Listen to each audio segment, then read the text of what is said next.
el mensaje del Señor que quiero compartir con ustedes, lo vamos a tener basándonos en el libro a los Hebreos, Hebreos capítulo 13, desde el versículo 20. Hebreos capítulo 13, desde el versículo 20. Tomamos esos versículos 20 y 21. Aleluya, gracias Señor. Y dice así la palabra del Señor. Hoy compartimos esta palabra. Título, varios títulos. Algo quería relacionarlo con la paz, pero al fin, generalmente no me gusta poner títulos largos, ¿no? Sino simplemente par de palabras, y si es una sola, mejor. Así que dije, hoy vamos a compartir esta meditación, porque créanme que yo voy a intentar ser breve, pero que titulamos Afuera, ¿sí? Afuera. Y dice así la palabra del Señor: y el Dios de paz, que resucitó de los muertos a nuestro Señor Jesucristo, el gran pastor de las ovejas, por la sangre del pacto eterno, os haga aptos en toda obra buena, para que hagáis su voluntad, haciendo Él en vosotros lo que es agradable delante de Él, por Jesucristo, al cual sea la gloria por los siglos de los siglos. Amén. Leemos nuevamente: y el Dios de paz, que resucitó de los muertos a nuestro Señor Jesucristo, el gran pastor de las ovejas, por la sangre del pacto eterno, la sangre del pacto eterno, os haga apto en toda obra buena, para que hagáis su voluntad, haciendo Él en vosotros lo que es agradable delante de Él, por Jesucristo, al cual sea la gloria por los siglos de los siglos. Amén. A Él sea la gloria por los siglos de los siglos. Amén. A Él sea la gloria por los siglos de los siglos. Amén, amén, amén. A Él sea la gloria, a Él sea la honra, a Él sea la alabanza. Hay un versículo que quiero llevar junto con ustedes, ya iniciando nuestra meditación, y la vamos a encontrar entonces en Marcos. Ahora, en Marcos, el capítulo 11, desde el versículo 1. ¿Lo tienen entonces? San Marcos capítulo 11, y dice así la palabra del Señor. Tomamos desde el versículo 1. Y cuando se acercaban a Jerusalén, junto a Betfagé y a Betania, frente al monte de los Olivos, Jesús envió 2 de sus discípulos y le dijo: id a la aldea que está frente de vosotros, y luego que entréis en ella hallaréis un pollino atado, en el cual ningún hombre ha montado. Desatadlo y traedlo. Y si alguien nos dijere: ¿por qué hacéis esto?, decid que el Señor lo necesita, y luego lo devolverá. Fueron y hallaron al pollino atado afuera de la puerta, en el recodo del camino, y lo desataron. Y uno de los que estaban allí le dijeron: ¿qué hacéis desatando el pollino? Ellos entonces le dijeron como Jesús había mandado, y lo dejaron. Y trajeron el pollino a Jesús, y echaron sobre él sus mantos, y se sentó sobre él. También muchos tendían sus mantos por el camino, y otros cortaban ramas de los árboles y las tendían por el camino. Y los que iban delante y los que tenían detrás daban voces diciendo: Hosana, bendito el que viene en el nombre del Señor, bendito el reino de vuestro padre David que viene, Hosana en las alturas. Y entró Jesús en Jerusalén y en el templo, y habiendo mirado alrededor todas las cosas, como ya anochecía, se fue a Betania con los 12. Amén. En esta palabra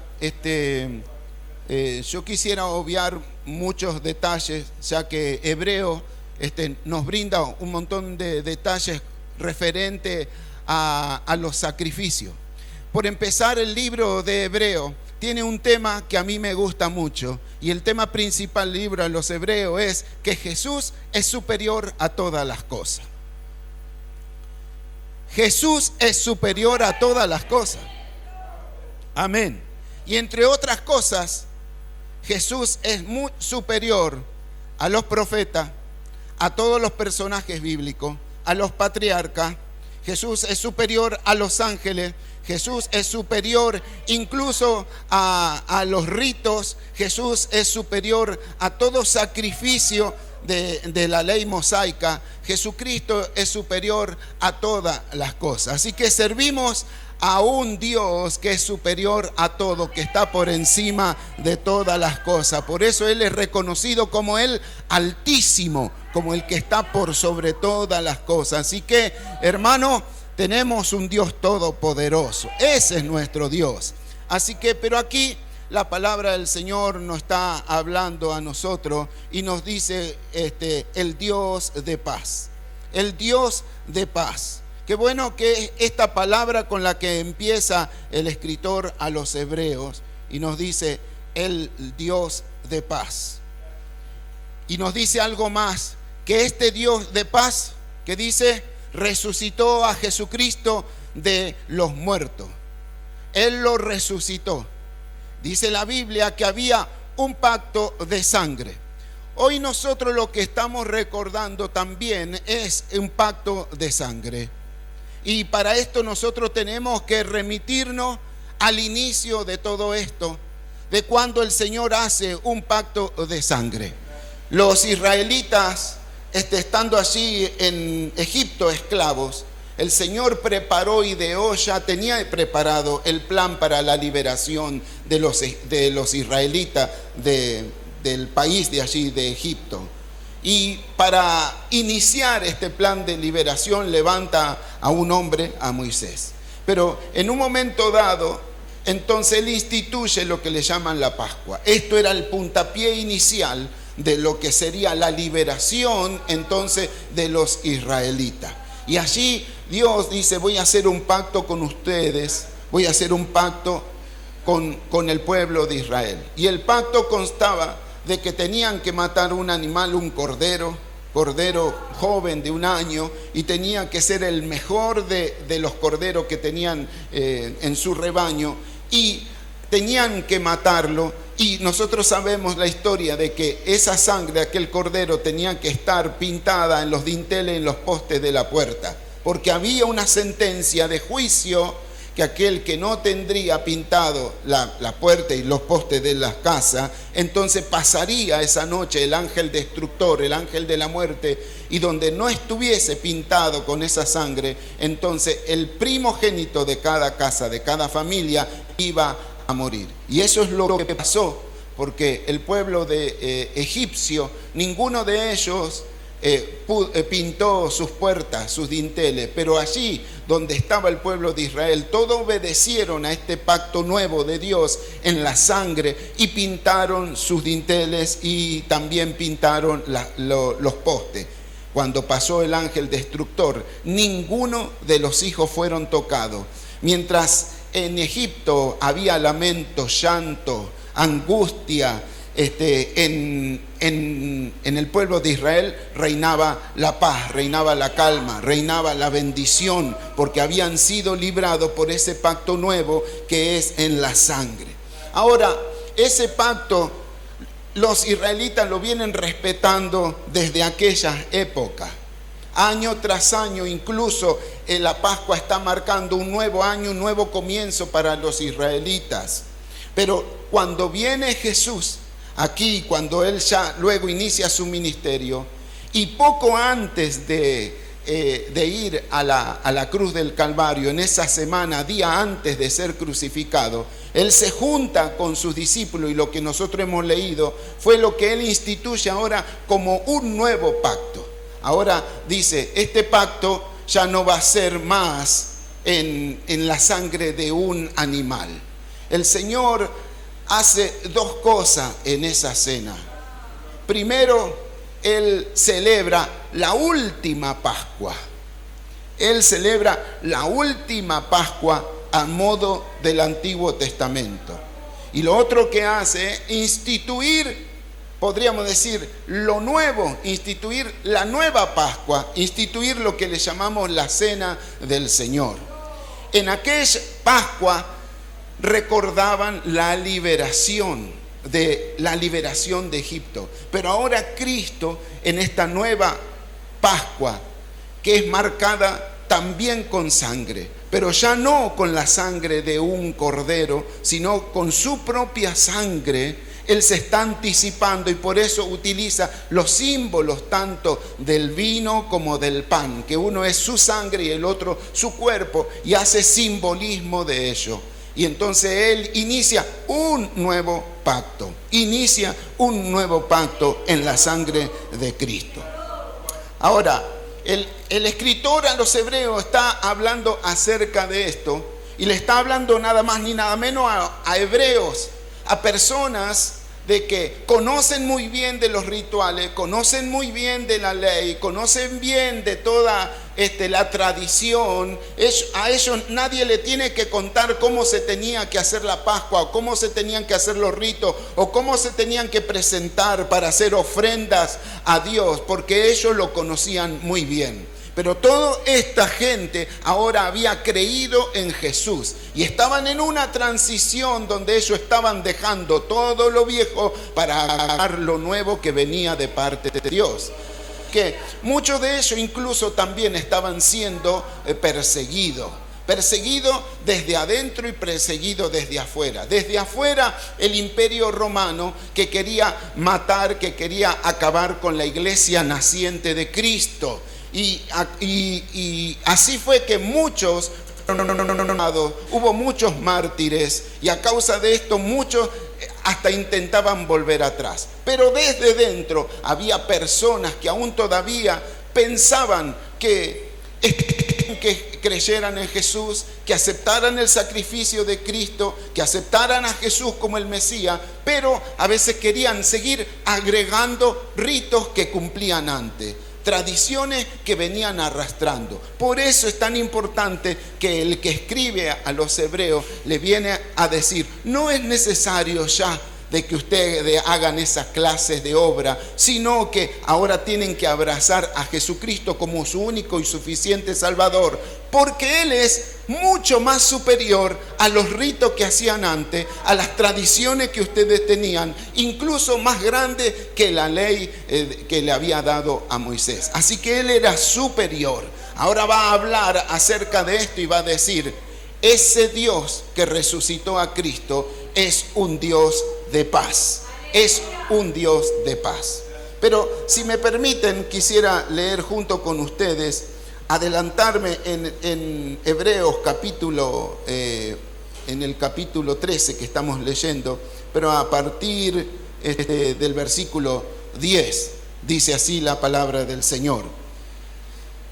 13:10 de Hebreo: tenemos un altar del cual no tienen derecho de comer los que sirven al tabernáculo, porque los cuerpos de aquellos animales cuya sangre a causa del pecado es introducida en el santuario por el sumo sacerdote, son quemados fuera del campamento. Por lo cual también Jesús, para santificar al pueblo mediante su propia sangre, padeció fuera de la puerta. Salgamos pues a él fuera del campamento, llevando su vituperio, porque no tenemos aquí ciudad permanente, sino que buscamos la porvenir. Así que ofrezcamos siempre a Dios por medio de él sacrificio de alabanza, es decir, fruto de labio que confiesa en su nombre, y a hacer el bien y de la ayuda mutua no os olvidéis, porque de tales sacrificios se agrada Dios. Amén. Hasta aquí la palabra del Señor. Así que ahora el escritor está diciendo, comparando al menos dos cosas. Una es la ofrenda se hacía por la propiciación. Una se llama la propiciación y otra es la ofrenda que hacían por la paz. Por la paz. Propiciación. La propiciación acercaba delante de Dios para pedir perdón, para reconocer, para confesarse, y para esto llevaban un animal delante de los sacerdotes. Los sacerdotes, ¿qué hacían? Tomaba ese animal, imponían sus manos sobre la cabeza del animal y sobre también la cabeza del que estaba haciendo la ofrenda. De alguna manera lo que estaba haciendo era como que traspasar todos los errores y pecados de aquellas personas a ese animal. Y lo que hacía entonces, iban, lo mataban y rociaban la sangre sobre el propiciatorio, sobre un, vamos a decir, un mueble, sí, decir como algo como una palangana o algo como un fuentón donde allí ponían la sangre de aquel animal. Pero lo que tenía era de que este animal, cuando estaba muerto, lo sacaban afuera, lo llevaban fuera del templo, lo sacaban incluso fuera de la ciudad y allí lo quemaban totalmente. Eso es lo que hacían. Pero había también otro sacrificio, el cual se llama el sacrificio de paz. El sacrificio de paz, más que nada, era como un agradecimiento a Dios. Típico, por ejemplo, ¿se acuerdan de Ana cuando él pidió ella un hijo?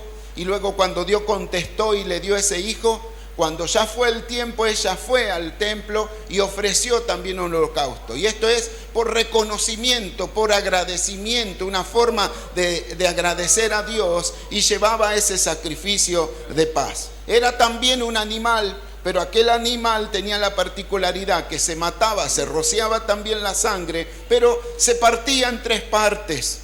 Una parte era ofrecida a Dios en incienso, era quemado, y la otra parte era una parte, todo el costillar y una parte también de la paletilla, todo el brazo, digamos, como si fuera una cuarta parte, podríamos decir, del animal, se le daba al sacerdote para que él coma, para que él tenga ahí.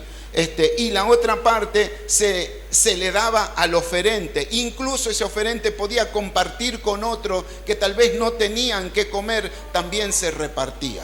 Así que estamos hablando acerca de dos sacrificios: la propiciación por los pecados y el otro que es la ofrenda de paz como un agradecimiento. Ahora, es tan importante esto de la paz. Es tan importante esto de la paz. Para el pueblo de Israel tiene suma importancia. Ellos, en su vocablo, el shalom que ellos pronunciaban, no significaba una paz así como decir: ay, qué lindo, estoy acá en la costa, estoy disfrutando de un día de verano, qué bueno que está acá en la playa, me tiro mi reposera y ahí disfruto. O me voy a un lugar, miro los paisajes y como uno dice: ay, qué tranquilo que estoy. No es a esa paz que a veces uno dice: uy, qué bueno, no tengo más problemas, ya pude pagar la luz, pude pagar el gas, pude pagar el seguro del auto, pude pagar esto, incluso le pude comprar también un regalo a mi esposa, le pude traer flor a mi esposa. No se trata de eso, ni siquiera de esa paz que uno dice: bueno, voy a llevar esto para tranquilizar un poco ahí en casa las cosas. No se trata de esta paz que a veces nosotros confundimos con la tranquilidad. Para los israelitas en el Antiguo Testamento, en el concepto bíblico, el shalom de Dios es algo integral, es algo que encierra todas las cosas. Es algo, un concepto bíblico, es un estado de armonía integral, algo de bienestar, algo de armonía, de bienestar, armonía en la salud, armonía incluso en lo económico, armonía en las relaciones personales, armonía también de bendición, porque hay una armonía con Dios. Todo esto significa el shalom, significa la paz que es para nosotros. Así que es un concepto muy profundo, muy grande, abarca muchas cosas. El shalom, la paz de Dios, abarca todo lo que nosotros quisiéramos como seres humanos. A veces hay cosas que nosotros no podemos controlar, hay cosas como que parece se nos van de las manos. Necesitamos el shalom de Dios, necesitamos la paz de Dios, porque la paz de Dios, hermano, es lo que controla todas las cosas. Ahora, esta paz nosotros tenemos que saber, y el shalom de Dios te marca a vos una estabilidad en todos los aspectos. Porque no está queriendo decir de que vos ya no vas a tener ningún problema, no que está diciendo que vos no te vas a enfermar más, no está diciendo que no vas a tener falta de dinero, y tampoco está diciendo de que en algún momento te vas a enojar con alguien, sino que lo que está diciendo que aún en medio de todas esas crisis que pueden llegar a tu vida, en medio de todos esos problemas que vos podés llegar a tener, si tenés la paz de Dios, el shalom de Dios va a controlar todo eso. Una cosa lo que dice el Salmo 46, que es lo que está diciendo: Dios es nuestro amparo, nuestra fortaleza y nuestro pronto auxilio. Me gusta cómo lo dice, porque dice de las tribulaciones. No está diciendo no está diciendo de las tribulaciones, sino que está diciendo en las tribulaciones. O sea, que está diciendo Dios no significa que Él es tu amparo, tu fortaleza, tu pronto auxilio, y que no vas a tener tribulaciones. No lo dice así. Es más, Jesucristo dio una de sus tantas palabras que también las podríamos tomar como promesa. Y entre otras cosas lindas que el Señor dijo: en el mundo que van a tener aflicción. Pero, ¿qué dijo ahí? Confiad. Esa palabra confiad, está ahí metido también ese concepto del shalom. Está diciendo, pero confíen, ustedes van a tener paz, ustedes van a tener paz en medio de las tribulaciones, porque Él es el Rey de la paz. O sea, Dios va a estar con vos, te va a dar una estabilidad, una paz que el mundo no puede comprender, incluso que a veces nosotros no podemos comprender. Son esas cosas que uno a veces dice: ¿cómo que la pasé? Qué bien que estoy ahora. Y sin embargo vos mirás atrás y hace unos días, una semana, unos meses la estabas pasando mal. Vos pudiste vencer porque el shalom, la paz de Dios está con vos, y en medio de las tribulaciones el Señor para vos es tu pronto auxilio, es tu amparo, es tu fortaleza, porque eso es lo que hace la paz de Dios. O sea, este mundo necesita el shalom, necesita la paz de Dios. Él necesita la paz de Dios. Por eso en Jesús, en San Juan capítulo 14, versículo 27, San Juan capítulo 14, versículo 27, nos dice esto, que nos dice: la paz os dejo,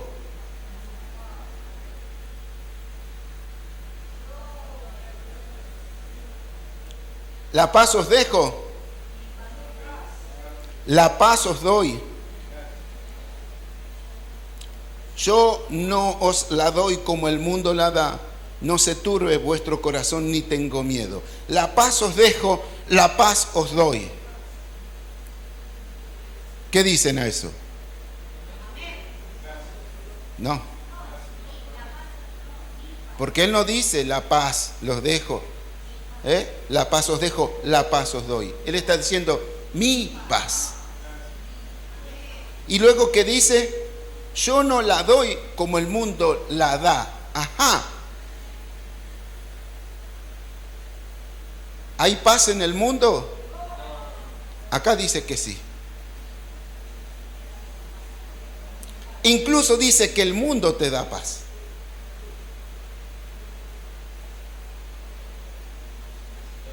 Los que tienen Biblia, guárdenla, no me la revoleen, por favor. Yo sé que el celular no me lo van a revolear, pero acá dice: no como el mundo la da. O sea que el mundo te da cierta paz, un estilo de paz. Lamentablemente, de que la paz que el mundo te da a veces está manejada o está cubierta, está relacionada a veces con lo que nosotros justamente venimos hablando, ¿no es cierto? ¿Cuánto tengo acá? El nivel de paz que tengo.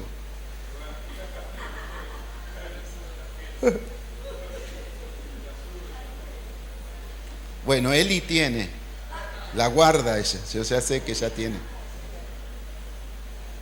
Pero muchas veces el mundo te ofrece eso. Hay muchas cosas que el mundo puede ofrecer para hacerte creer que estás en paz, para que esa paz falsa te haga pensar que no necesitas de Dios. Y lamentablemente muchos están metidos en ese error. ¿No es cierto? Estoy hablando de aquellos que no conocen a Cristo, que no conocen otra cosa y que no conocen la paz de Dios. Pero, hermano, la paz que el Señor nos da a nosotros puede ser de que no tengas nada en el bolsillo y sin embargo vos puedas seguir confiando que hoy no tengo, pero eso no depende de mí, depende de Dios, que Él va a proveer, porque Él dijo: yo no te dejaré ni te desampararé. La palabra dice: Jehová mi pastor, nada me va a faltar. Eso es paz de Dios, ese es el shalom de Dios, que cubre todo, que es integral, que te va a cubrir en todas las áreas. Y el Señor dijo: yo les doy mi paz, porque mi paz no es como la paz del mundo, que es una paz pasajera. Porque donde basaron ellos, tal vez su paz, luego se le termina. Y no sé, por ahí, no sé si serán cholulo o no, pero a veces uno enciende la radio, mira la televisión y aparecen las noticias, ¿no? O por ahí, antes, usted iba a la peluquería. Digo, antes, cuando se iba a la peluquería tenía en el revistero. Hoy ya no, porque cada uno va con su celular y mientras espera está entretenido. Pero cuando tenías que esperar agarrabas esas, ¿no? Y eran las de hace de 2 o 3 años, ¿no? Y decía, bueno, Susana Jiménez, la boda de Susana Jiménez con Corcho López, ¿no? Con Corcho Rodríguez. Corcho López era el de los... Corcho Rodríguez. Y vos decías: pero si ya se separó. Incluso le tiró con... no, ese no era, ese no le tiró, a otro era, ¿no? Que le tiró con un cenicero, era. Pero decía: pero ¿cómo fue? Sí, ¿no? Y uno también los ve sonrientes, los ve que, disfrutan y que andan de acá para allá, de acá para allá. Y luego ya no está más con ese. Es más, no sea esto, pero últimamente ustedes sabrán, ¿no es cierto? Porque algunos saben, algunos otros no. No hace falta que se enteren, pero tal vez sabrán de que cierta pareja mediática andan con problemas de aquí para allá. Pensar que uno creía que tenían paz. Pensar que todo eso que tenían parecía que le daba paz. Pero esa es la paz que el mundo ofrece, una paz mentirosa.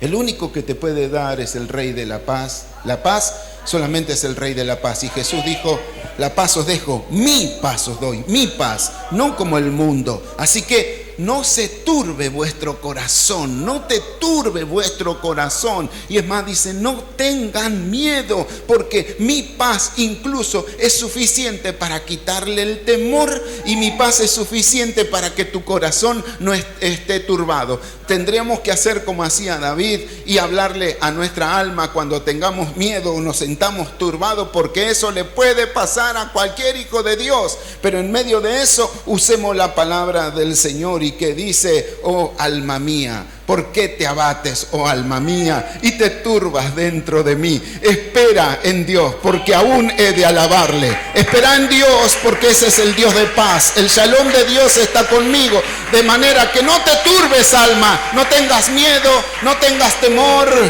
no te turbe vuestro corazón, porque el Señor de la paz está conmigo. Así que eso es... Acá el retorno hay que bajar un poquito. Por eso, hermano, por eso es que Jesús nos está hablando acerca de esta paz. ¿Y por qué vengo hablando de esto? Porque hemos iniciado hablando diciendo que Dios es un Dios de paz. Ese Dios de paz también es tan poderoso que Él levantó a Jesucristo de los muertos. Ese Dios de paz aún puede levantar a los muertos, y lo hizo con Jesucristo. Por eso la palabra del Señor Pablo habla y nos dice de que Él ora para que la iglesia entienda y sepa de que hay un poder que está reservado para todos los creyentes, para todos aquellos que creen en Dios. ¿Cuál es ese poder? Ese poder es tan grande que ha resucitado a Cristo de los muertos. Y dice que lo ha sentado a la diestra de Dios y lo puso por sobre todas las cosas. O sea, este Dios tiene poder incluso para levantarte a vos y ponerte por encima de todas las cosas. Ese es el Dios de paz. Ese es el Dios de paz. Y Jesús dice, yo les doy mi paz. Por eso hemos leído en San Marcos, ahora referirme a San Marcos, el versículo que hemos leído. Y ahora, ¿cómo lo enganchamos a esto?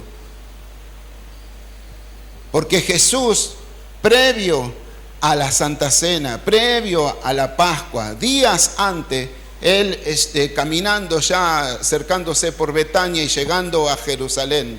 Entonces, él va a entrar en Jerusalén. Y allí dice que le manda a 2 de sus discípulos para que vayan y traigan a un pollino de asno, ¿sí? Un pollino, no un pollito, no un pollito, un pollino, O sea que es un asno joven, nunca fue montado. Un asno que jamás incluso pusieron una carga sobre él. Es un asno muy nuevo, un asno muy joven, que jamás fue utilizado. Y le dice, vayan y búsquenlo, lo van a encontrar que está atado ahí, tráiganmelo.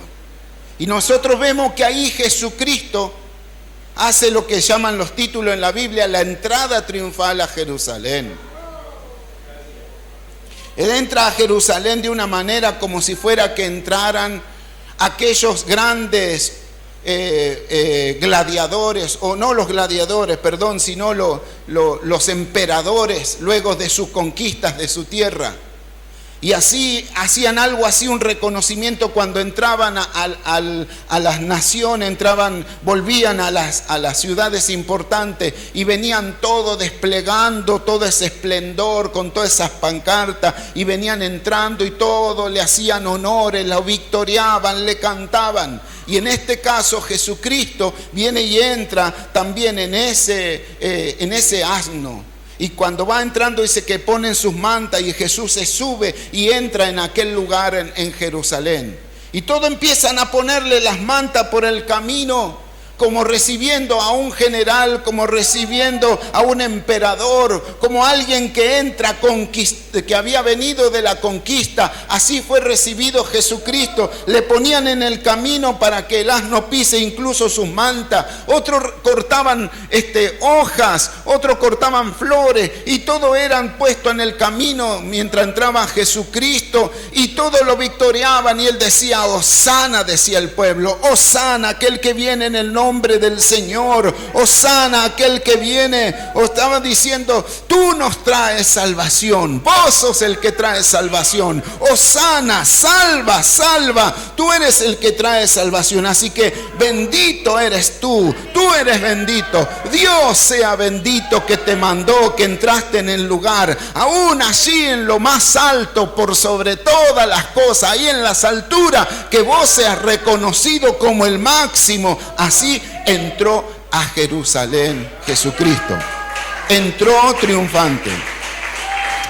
¿Por qué hablar entonces acerca de esto?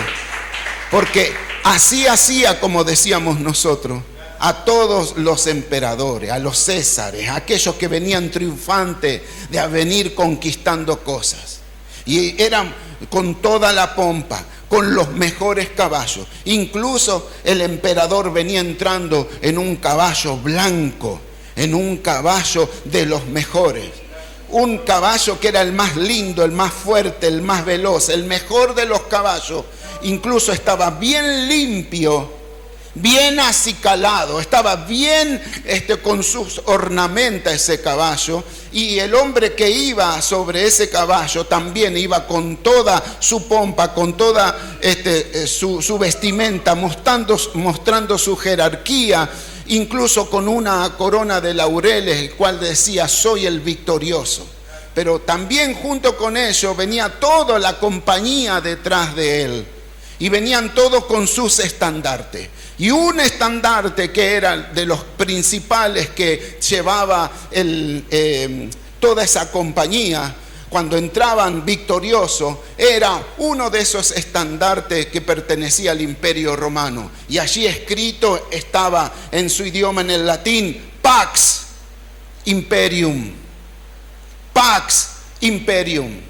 Lo que estaba señalando, diciendo, paz del Imperio Romano.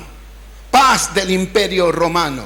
Lo que estaba diciendo es, si de alguna manera también era intimidante, porque lo que se buscaba era decir, vas a tener paz si te rendís al imperio.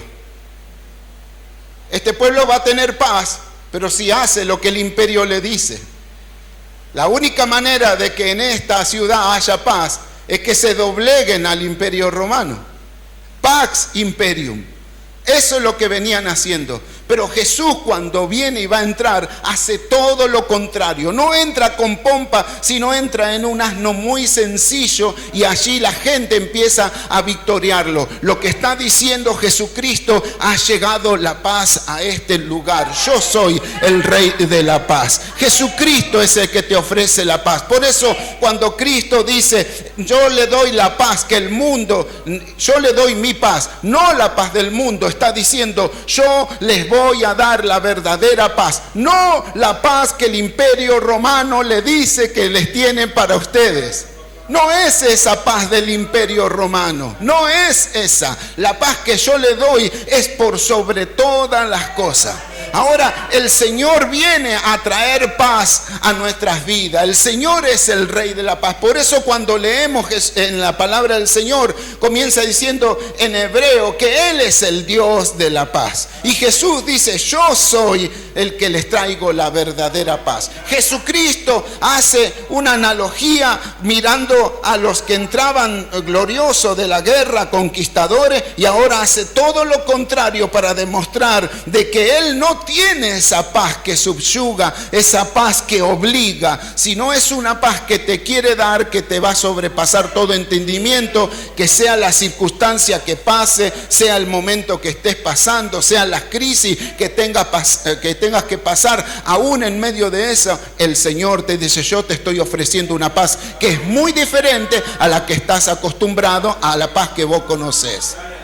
Y esta paz es muy distinta. Por eso es esa paz que el Señor ha puesto en cada uno de nuestros corazones. La tenemos hoy porque el Señor nos ha dado esa paz.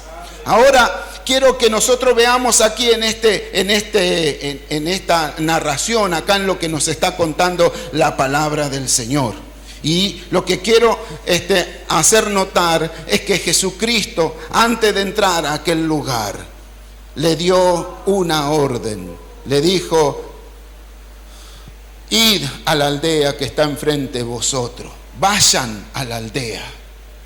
Vayan a la aldea. Vayan a aquel lugar. O sea que Jesús está dando una orden a sus discípulos a que entren a aquel lugar, que vayan a aquella aldea. Lo que el Señor a nosotros nos manda, nos dice que necesitamos ser discípulos de Dios, porque Él no va a mandar a cualquiera, sino a los que son discípulos de Cristo. Y nosotros, hermanos, tenemos que ser verdaderos discípulos del Señor, que están dispuestos, que están disponibles para recibir orden de parte del Señor. Un verdadero discípulo es aquel que está sujeto a aquel que recibe orden y cumple. Y estoy hablando acerca de la palabra de Dios. Jesús le da una orden y entonces los discípulos obedecen. Hermano, las cosas van a suceder. Las cosas, la paz, la bendición viene cuando nosotros hay obediencia. Cuando nosotros obedecemos la palabra del Señor, entonces prepárese para recibir grandes cosas. Jesucristo está dando una orden y hay discípulos que van a obedecer, que obedecen a la orden del Señor. Jesucristo sabía que en aquel lugar había un pollino. Jesús ya conocía que en aquel lugar había un asno. O sea, que había un asno, pero ese asno tenía un problema. Ese asno, ¿cómo estaba? Estaba atado. Estaba atado. O sea, Jesús sabía que había un asno, había un pollino, estaba ahí, pero estaba atado. O sea, ese pollino tenía un potencial tremendo. Podría llegar a ser útil para muchas cosas. Ese pollino podía tener ciertas cualidades que podían ser que él sea útil incluso para servir al Señor. Pero el problema es que ese pollino estaba atado. Y entonces por eso es que el Señor busca discípulos y encuentra a 2 de sus discípulos y le dice, vayan, y ellos fueron. Y cuando le encontraron aquel pollino, dice que le dijo, desátenlo y tráiganlo. Es más, seguramente que cuando vayan ahí alguien le va a decir, ¿qué hacen ustedes desatando eso? ¿Quiénes son ustedes? El Señor lo mandó a llamar. Cuando ustedes le digan el Señor, entonces se va a callar la boca y ustedes me lo traen. ¿Sabe por qué? Porque el Señor está buscando a cada uno de nosotros, sus discípulos, para mandarnos a ir por aquellos que están atados. El Señor conoce y sabe que hay muchos que están atados, que no están acá en la congregación, sino que están fuera, están en otro lugar. Y el Señor está buscando discípulos que quieran obedecerlo para que vayan por esos pollinos, que vayan por esos asnos, que vayan por esas personas que están atadas, porque el Señor las quiere desatar. El Señor nos está llamando a ser los discípulos que vamos a salir afuera, que no nos vamos a quedar acá adentro, que no es nuestro objetivo el estar acá metido acá, sino que ir afuera a buscar a aquellos que se pierden. Nuestro llamado de ser discípulo es ir a predicarle a las personas, a aquellos que necesitan, a aquellos que están atados por la mano del enemigo. Y te quiero decir que también el Señor ya nos está advirtiendo, no es una tarea tan fácil, porque seguramente que en eso vas a encontrar oposición. No solamente oposición de las personas, sino también oposición diabólica. Pero el Señor a ti te ha dado una autoridad, porque si el Señor te dice anda, es porque el Señor te está comisionando, te está capacitando y te está dando autoridad. Y si alguien se te presenta y dice, el diablo, el enemigo, ¿qué vas a hacer? Vos no vas a soltar a esta persona. Vos tenés que decirle, yo no vengo porque a mí se me antoja, yo vengo en el nombre de Jesús, en el nombre de Jesús. Y ese va a ser libre, ese va a ser desatado, porque no vengo en mi nombre, sino me envió Cristo. El Señor me envió a desatarlos para que sean libres, para que sirvan a Jesús, para que ahora esas personas también se transformen en discípulos y embajadores de la paz de Cristo. Por eso es que el Señor le está llamando afuera. Nosotros hemos leído de que en esta palabra también en Hebreos, que dice que Jesús padeció fuera del campamento, padeció fuera de la ciudad, porque Él cumplió 2 cosas. Cumplió el sacrificio de la paz como ofrenda para Dios, pero también fue la propiciación por nuestros pecados. Al igual que aquel cordero que era llevado, nuestros pecados fueron traspasados sobre Jesucristo. Y Él fue muerto, pero Él padeció afuera, igual que el sacrificio por la propiciación, fuera del templo, fuera de la ciudad. A Jesús lo llevaron en un monte y fuera, allá fue crucificado y murió.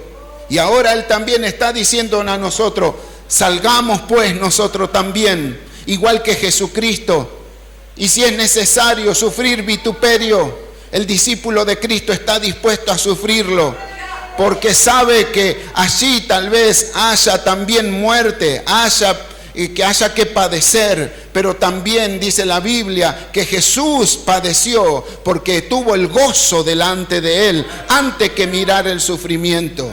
Y eso es lo que hace la paz de Cristo, que a nosotros nos llena de gozo y no nos hace ver tanto reparar en las contradicciones, sino que nos hace ver que el resultado va a ser bueno porque es Jesucristo el que nos está enviando afuera.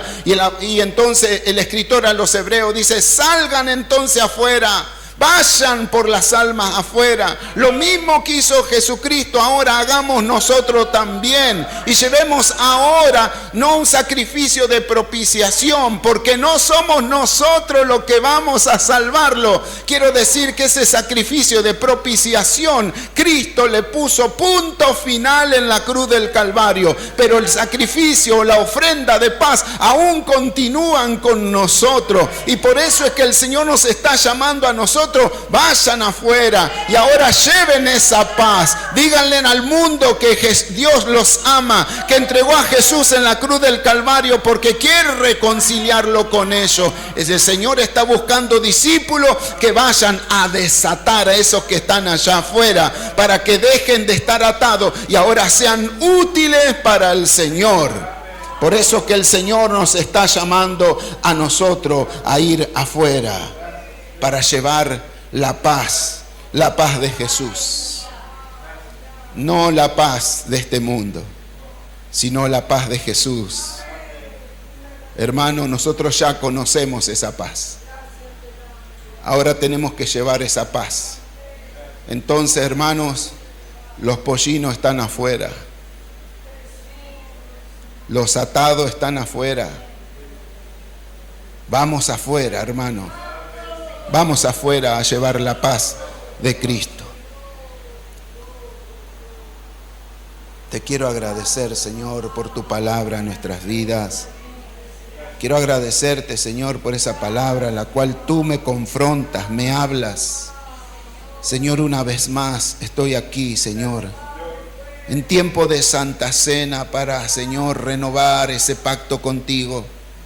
Señor, te he prometido servirte. He prometido servirte, Señor. He prometido, Señor, entregarte mi vida entera. Lo he prometido, Señor, y hoy en Santa Cena quiero recordar y quiero renovar, Señor, ese pacto contigo. También agradecerte por lo que tú hiciste por mí, por cada uno de nosotros. Señor, una vez más, hoy en Santa Cena queremos, Señor, queremos proclamar que no solamente moriste, sino que también resucitaste. Hoy celebramos, Señor, que resucitaste y que estás a la diestra del Padre y que intercedes por nosotros. Gracias, Señor, por esa paz que pusiste en nuestros corazones y que así como lo hiciste con nosotros, nosotros también podamos hacerlo con otros. Acá estamos, Señor. Queremos ser esos discípulos, Señor, que tú envías. Y ahí vamos, Señor. Vamos a ir en tu nombre, y las almas van a ser libres. Gracias, Señor, en el nombre de Jesús. Amén y amén. Gloria a Dios.